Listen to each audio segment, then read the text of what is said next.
remember the last. Have you been here before? I have not. I've been to Nice and down the road to Cannes, I think, for a second, but never here. No. So when you got the invitation to come to the Monte-Carlo Television Festival, were you on board right away, or what was your reaction? Um, I the schedule that we're working with right now, it's still jumbled in my head, but we just wrapped maybe 6 weeks ago, and we go back in a second. So yeah, as soon as it came up, I said, sure, if I'm available, absolutely. Yeah. What is your take on being here so far? Being in Monte Carlo at the It's festival? um it's full on. It's full on.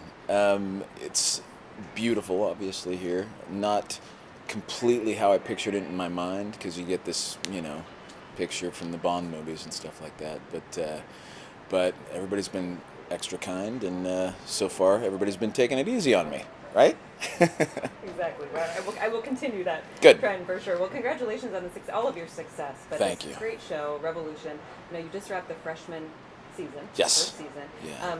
Talk to me first about how you landed this role. I mean, is this something that you campaigned for, that you knew was happening with J.J. Abrams? I didn't, obviously. I mean, oddly enough, I got a call from my manager saying that JJ's making this show, and that Eric Kripke and Jon Favreau wanted to sit down and talk to me about it. And I said, sure, yeah, okay. I hadn't been available to do a series for the last 4 or 5 years, because I was making some vampire movies. And so I absolutely sat down with them, and they started sort of giving me a broad stroke version of what the show was, with another character in mind for me. They originally hired me to play the Monroe character. So I ended up saying yes. We got down to Atlanta, where we shot the pilot, and we shot a scene with me as Monroe. I went home, got back on a plane to come back to Atlanta, and as I was getting on the plane, Kripke called me and said, I think you'll find this good news. I said, what? He's like, we'd like you to play the Miles character. I was like, yeah, I'm in. That's good. Yeah. That's really cool. I have no idea how that happened, but yeah.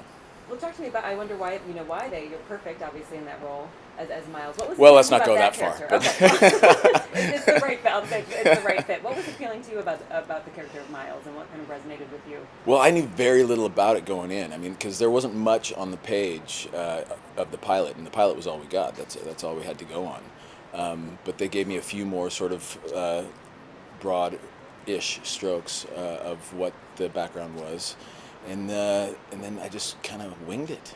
I figured they were trusting me to play this guy that they had mapped out in their mind. So I'm gonna go with the words on the page, and see if that works. So talk to me about where we left off on the season finale, and where your character is, and where you're going in the next season. Well, all of us kids have been on this long journey, fighting for what we thought was one thing, as a lot of these legendary stories go, these mythical stories go, and that's what it is. It's an Americana myth, really. We find out along the way. I don't know what's going on over here, but it's that guy. I hope he's okay. He just fell down. A lot of action here in Monte Carlo. Anyway, so yeah, we. It's like we are in a live action movie right now. I know it looks so peaceful in the background, but there is mad chaos going on around. Okay, sorry. Can we just start that again? Talk to me about where your. It was a great stunt, by the way, dude. Where your character? Let's start from the top. Where your character left off at the end.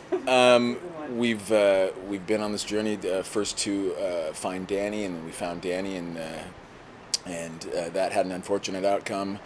And then the second half of the season is where the title of the show really kicked in. We started to see the revolution begin, and we are now fighting our way through not only the Monroe militia, but all the other sort of various locations and their uprisings.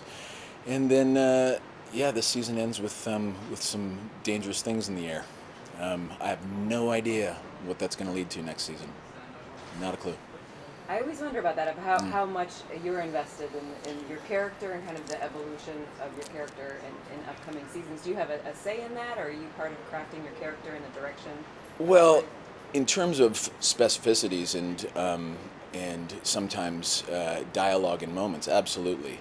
But in terms of the overall Bible of the show, no. We kind of hang back and trust that they have a master plan. Yeah. Too, and I wonder too. You got the freshman season under your belt. Now going into the second season, is pressure kind of off, or do you feel like you even need to step up your game even more because you have such a following and people are wanting more?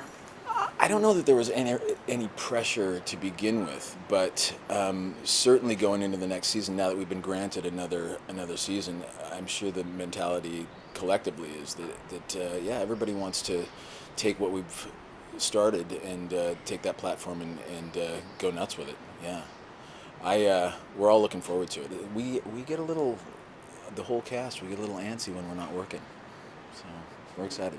Yeah. Finally coming here to the south of France, what is it like to meet some of your fans? And I wonder, are you most recognized still for the Twilight series, or what do you get the most of from fans?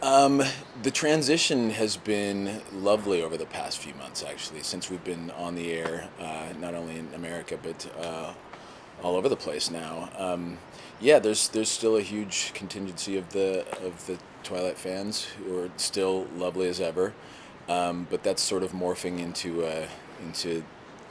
the Revolution thing now, and yeah, it's everybody's totally sweet. You know, what can you say? I mean, they're great. Well, finally, I know that you came to LA originally. You're a Seattle Yeah. guy. You came to LA to do music full time. Are you doing any? Do you have any time to work on your music or doing music? I don't have a whole lot of time. I don't have all the time that obviously I would wish to have, but I keep it going. I bring a guitar and some other things to my trailer every day, so that when I do have a moment or two, I'm always kind of writing stuff and cataloging stuff. But it'll probably be a little while before I put another record out. Yeah. Finally, are you excited to meet? Have you met the Prince yet? I have not. No. How are you feeling? Do you have something to say to him when you meet him on Thursday night? I don't know. I hope that I'm not a complete buffoon in front of him. Everyone has that concern. He's one of the nicest people. He seems very cool. Yeah. I think we meet at, is it tonight? Tomorrow night? Tonight. Okay. We're going to ask you how it went on Thursday when I see you on the carpet. And I'm going to tell you.